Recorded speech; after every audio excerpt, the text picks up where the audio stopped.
Where are the places, in your opinion, that you've been that have like the best women as far as dating, and then that have like, I don't want to come back here again. The women are too whatever. Like they're too much for me to handle. Have you had those places where you feel like I wouldn't come back Okay, here? so um, no, and to give the best, what I've seen, the best women, even though I haven't dated them, uh, I, I have a thing for Haitian girls, so that's number one. I have a thing for Haitian girls. Number two, even though the country is not in a structure, the economics and just the poverty and everything that's going on over there, it may not seem how to an American girl how she would look like, but I could see in a Haitian woman they're more a little bit more humble. So I'll say this: I think Haiti has some. Haiti to me is probably they have some something about the. I was just saying it's generally the whole Caribbean. They have something about the Caribbean has a very humble girl. Mm-hmm. But it's something about when it comes to the states, it does changes when it comes to the states for some reason. But So I was I going to guess it's ask because you, of the American structure. because you have like Caribbean women and then you have Caribbean American women. So is there a difference? Right. Like for example, like my grandmother's a Caribbean woman. I'm a Caribbean American woman. So is there a difference between your preference of straight out of and I'm going to take you right out of Haiti, you're going to be my wife, or hey, you're Haitian American, or you moved to Haiti and now you're here? Is there a difference for your preference? Yeah, there's a difference because, so for example, I dated a Haitian American woman in America, and she was very nice. I mean, she probably had a lot of, I would say, restrictions, but I guess her parents had to protect her, and that sort of thing, like respect. Now, a Haitian woman straight from out of Haiti, I'm not gonna say, well, they're just looking to get out the country, because that's the theory all the time is, oh, they'll see you, they wanna get out the Run country away. because You're going to be they're rich. one-way ticket. Yeah, Mhm. yeah, but I think honestly, someone I remember one massaged my feet. She to me was very humble. She was very humble. She was humble just to get $5 US. So to me, I see that there, but don't get me wrong, there's some of them there that are deceiving. So Yeah. they'll try to be with me, like me up, probably kiss me up, but then next thing you know, I marry them, I bring them to the States, and then the whole coin just flips. Right. And then I'm like, what the hell just happened? But, you know, yeah. Let me ask you a I side like British question. women. Yeah. What Yeah. what was the reasoning for your travels? Was it a heartbreak that led you to want to travel, or it's just you just were curious about the world besides what America has to offer? Well, first of all, I'm just speak on like inspirations to me. Even though Indiana Jones is not real, and I wear the hat and the statue is right here. As you can Yes, see. I love it. I'm here for it. Watching it as a kid, it's like this guy does this, well, I want to do it. But from as a kid, when I used to travel with my parents, we would go to Disney World, and from just that alone, you look at the world, you're like, wow, there's so much to see, there's so much to do, there's different languages, there's different food.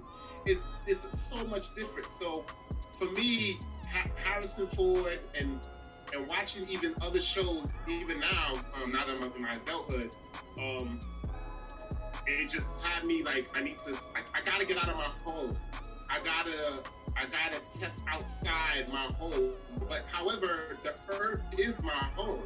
So I should be able to live anywhere. That's how I look at it. Like Brooklyn, New York is my home, but I live on a planet. Mm-hmm. So everywhere I go, I should be able to adapt easily. And that's how, for me, I looked at it. But there's a richness when you do this. Like the people say, well, you can have money and rich. No. You gain a richness in travel. And it's not like, filling your pocket. It's like knowledge, what you see, and what you can carry for the rest of your life. So it wasn't heartbreak. Wisdom. It was your desire to have more wisdom that led you to travel more. I would say, yeah, more wisdom and I mean, I would say that, yeah. But I'm glad for the inspiration. I like to do crazy stuff. I'll jump out of airplanes. I'll jump off buildings. I'll go into the bush. Like, I don't know if you can see this on my radar. I will go up in there and just look for something. It's like I'm a treasure hunter. I want to discover and see things that no one hasn't seen, or in my area, no one doesn't do at all in Brooklyn. So, do you feel the pressure? It's just breaking out of your comfort zone. That's all. Okay. Well, I like the comfort zone being taken out of. That's important. Do you feel the pressure of almost being 40 and being single, not having any children, not being married? Do you feel that pressure from society because you are lonely to kind of hurry up and find someone quickly, or you just like, you know what, this is what it is right now. I don't fit the stereotypical in my 30s, getting married, have kids. I'm living for me and not for really love. Society beats that on you. You know, I hear that from friends. Friends do ask me that, but I tend to not to give up hope. That's what I tend to do, and I don't let my friends or peers say, "Well, you know, you're getting old. You're not gonna." I just don't let it get to me. I just continue on what I'm doing, and that's it. I mean, I would like for it to happen someday, and I believe. See, that's the thing. You gotta have faith in this stuff. I believe it will happen. It will happen. It's just there's a timing for stuff. So. Okay, now last question, random question. What will happen if you're out across the country, traveling, exploring, getting out of your comfort zone, and you happen to get a woman pregnant? How are you going to prove you're the father? Number one, I'm just so curious, like, what happens if you have children across the country and you're not even a citizen there? What do you do? How would you feel? Or has that happened? That's a good question. It hasn't happened. I have thought about that. I think whatever country that is, whether it's Haiti, Vietnam, Thailand, Japan, whatever, and I just hooked up with this girl, and we just had a thing for that time I was there, and she told me 3 months later she was pregnant. Best to believe me, I'm flying. My next trip will be back there because I'm staying. It's like it'll be an overturn, but my travels doesn't end there. I think now I'll be a father. Now it will be family adventures. A lot of them too. Oh, wait. Okay, before you go, now I'm happy you said that because, you know, we're having these vaccines now, and some countries are going to say you can't enter our country without you getting vaccinated. And I know you're not a big fan of getting vaccinated, you don't want to. Now, what would happen if you get someone pregnant, you come back to the States, and you can't come back? I mean, are we going to be Zooming? Are you going to be a father via Zoom? Like, how's that going to work? No. I'm not a big fan of the vaccine. This is, you know what? I'm gonna have to go to court. I'm gonna have to go to the Supreme Court, whatever high court. I'm putting on the gloves, and I'm gonna have to fight this. I don't want the vaccination. I'll take any test. I'll take any COVID test. I'm already on number 12 right now, and thank God it's negative. I'm thankful for that. But yeah. I'm going to fight. Yeah, I'm going to go to court because I just don't believe right now. You know, for me, I don't just not in for that vaccine.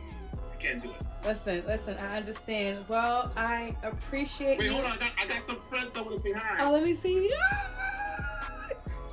Look at them. Look hey, at the guys. roosters. You guys will be on the... Oh, look how they just simply see that. Yeah. Oh, my goodness. They don't want to come to meet me. This is not nice. Oh, my goodness. Let me see. Hold on. Watch this. Come on.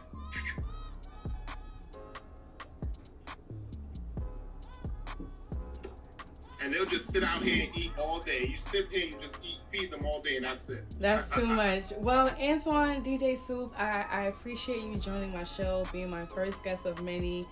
Thank you for being so patient and just being open and honest. And I hope that you find that person whenever God calls you to find that person. No, there's no time frame for that. So I hope you guys enjoyed this interview. This has been an amazing time. Thank you again. And I will see you on the next episode next week. Yay! Period.